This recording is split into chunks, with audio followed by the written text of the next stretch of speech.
কষ্টের ফল মিষ্টি, এটা তো সবাই জানে। তো আপনি যদি রেস্টুরেন্টের খাবার বাসায় বসে খেতে চান, তাহলে তো অবশ্যই আপনাকে কষ্ট দ্বিগুণ করতে হবে, তাই না? তো চলুন আর দেরি না করে রেস্টুরেন্টের খাবার বাসায় কিভাবে তৈরি করে আপনাদের সাথে শেয়ার করতে চলে এসেছি। হ্যালো, আসসালামু আলাইকুম, ওয়েলকাম টু নিউ ব্লগ। সবাই কেমন আছেন? আশা করি আপনারা সবাই অনেক ভালো আছেন। আপনাদের দোয়া আল্লাহর রহমতে আমি অনেক ভালো আছি। তো এখানে তো দেখতেছেন আমি এখানে সবজি কেটে নিয়েছি। আপনাদের মনে তো অনেক কোশ্চেন আসতেছে যে এই সবজিগুলা কাটছে, এভাবে কেন কাটছে। আসলে আমি কিভাবে কাটছি সেটা না হয় ভিডিও দেখলে আপনারা বুঝতে পারবেন। আর হচ্ছে এখানে ফ্রাই করব, তো ওই জন্য আমি চিকেনগুলাকে ভালোভাবে সব কিছু উপকরণ দিয়ে মেখে নিলাম।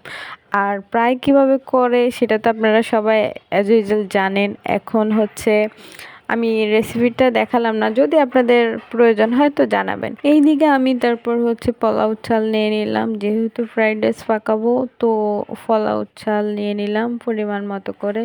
তো আমি চালগুলোর ভিতরে দেখতেছি যে কোনো খারাপ কোনো জিনিস আছে কি না। তো পাশ দিয়ে এখানে আমি সবজিগুলো সিদ্ধতে দিয়ে দিছি, সিদ্ধ হয়ে আসছে অলরেডি।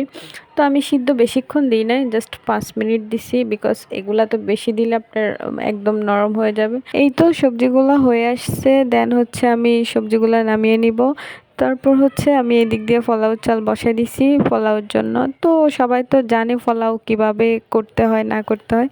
দেন হচ্ছে আমি পোলাওগুলো অলরেডি আমার হয়েও আসছে, আমি চুলায় দুইটা বসাই দিলাম। তো দুই দিক দিয়ে হয়ে আসছে। তো ফ্রাইড রাইসের জন্য পোলাও তো হয়ে গেছে।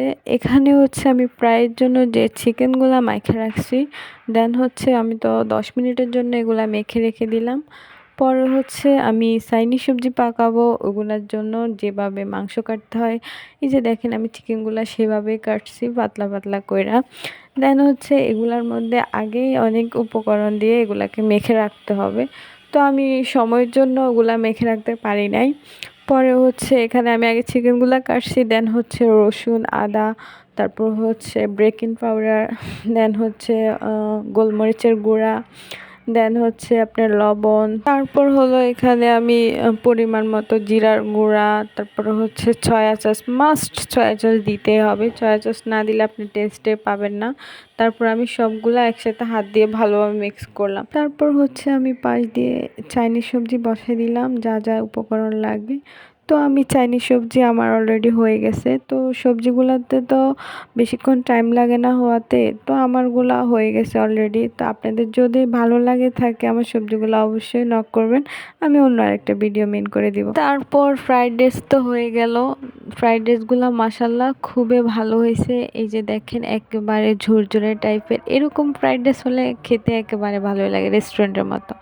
তারপর হচ্ছে আমি এখানে ফ্রাই করব, যে ফ্রাইয়ের এগুলা ইয়ে করে নিলাম, মেখে নিলাম আটা দিয়ে। দেন হচ্ছে আমি ফ্রাইগুলা বসাই দিলাম তেলের মধ্যে। তো তেলের মধ্যে যখন বসাই দিলাম তখন আমি ভাবতেছি মনে মনে আসলে কি হবে কি না। তো আসলে তো ফার্স্ট টাইম না, অনেক করছি এভাবে, মানে করা হয় না আর কি। তো মাশাল্লাহ দিয়ে আস্তে আস্তে সব কিছু ভালোই হইতেছে। তো এই দিক দিয়ে আমি এটা আস্তে আস্তে করতেছি। কেমন ভিডিওতে অনেক বড় হয়ে যাচ্ছে, আশা করি আপনারা তো অল্প একটু দেখবেন, পুরাটা দেখবেন না। পুরাটা দেখলে আপনাদের কাছে যদি ভালো লাগে অবশ্যই লাইক করবেন, কমেন্ট করবেন, শেয়ার করবেন। তো আলহামদুলিল্লাহ, আল্লাহ সব কিছু ভালো ভালোই করছে। এই যে দেখেন আমার ফ্রাইড রাইস হয়ে গেল, চাইনিজ সবজি হয়ে গেল, সব কিছু খুবই মজাদার হয়েছে। যদি আপনারা খাইতে পারতেন তখন মানে বিশ্বাস করতেন আসলে অনেক মজা হয়েছে, একেবারে চাইনিজ রেস্টুরেন্টের মতো হয়েছে।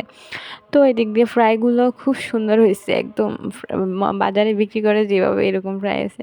তো ফাইনাল লুকটা দেখেন, এই যে কত সুন্দর হয়েছে, কতটুকু সুন্দর রসালো, মনে হচ্ছে যে আবার খেতে ইচ্ছা করতেছে। একবার তো খেলাম, এখন আবার খেতে ইচ্ছা করতেছে। আসলে ভালো হলে আবার একবার ট্রাই করবো। টাটা, আল্লাহ হাফিজ, ভালো থাকবেন।